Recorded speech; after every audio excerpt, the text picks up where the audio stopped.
யோவானுக்கு அருளப்பெற்ற திருவெளிப்பாடு. பின்னர் விண்ணகத்தில் போர் மூண்டது. மிக்கேலும் அவருடைய தூதர்களும் அரக்கப்பாம்போடு போர் தொடுத்தார்கள். அரக்கப்பாம்பும் அதன் தூதர்களும் அவர்களை எதிர்த்து போரிட்டார்கள். அரக்கப்பாம்பு தோல்வியுற்றது. விண்ணகத்தில் அதற்கும் அதன் தூதருக்கும் இடமே இல்லாது போயிற்று.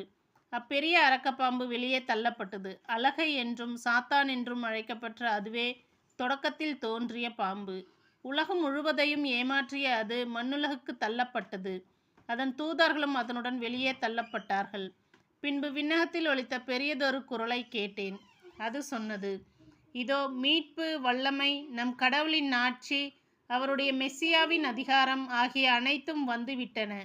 நம் சகோதரர் சகோதரிகள் மீது குற்றம் சுமத்தியவன், நம் கடவுள் திருமுன் அல்லும் பகலும் அவர்கள் மீது குற்றம் சாட்டியவன் வெளியே தள்ளப்பட்டான். ஆட்டுக்குட்டி சிந்திய இரத்தத்தாலும் தாங்கள் பகர்ந்த சான்றாலும் அவர்கள் அவனை வென்றார்கள். அவர்கள் தங்கள் உயிர் மீது ஆசை வைக்கவில்லை, இரக்கவும் தயங்கவில்லை. இதன் பொருட்டு விண்ணுலகே, அதில் குடியிருப்போரே, மகிழ்ந்து கொண்டாடுங்கள். மண்ணுலகே, கடலே, ஐயோ உங்களுக்கு கேடு!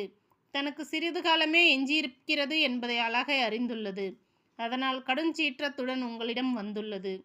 தான் மண்ணுலகுக்கு தள்ளப்பட்டதை கண்ட அரக்கப்பாம்பு ஆண் குழந்தையை பெற்றெடுத்த அப்பெண்ணை துரத்தி சென்றது.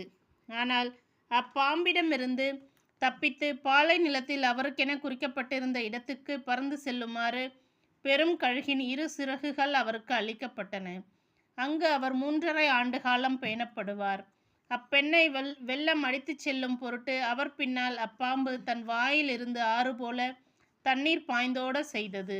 ஆனால் நிலம் அப்பெண்ணுக்கு துணை நின்றது. அது தன் வாயை திறந்து அரக்கப்பாம்பின் வாயிலிருந்து பாய்ந்த வெள்ளத்தை குடித்து விட்டது.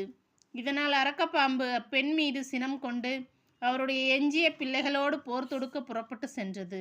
அவர்கள் கடவுளுடைய கட்டளைகளை கடைபிடித்து இயேசுவுக்கு சான்று பகர்ந்தவர்கள்.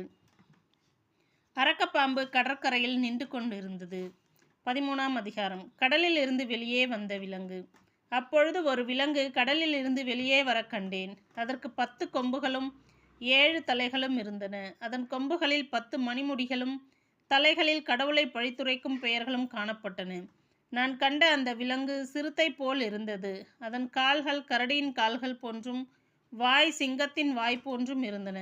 அந்த அரக்கப்பாம்பு தன் வல்லமையையும் அரியணையும் பேரதிகாரத்தையும் அதற்கு அளித்தது. அந்த விலங்கின் தலைகளுள் ஒன்று உயிருக்கே ஊறு விளைவிக்க கூடிய அளவுக்கு படுகாயம் பட்டிருந்தது போல் தோன்றியது.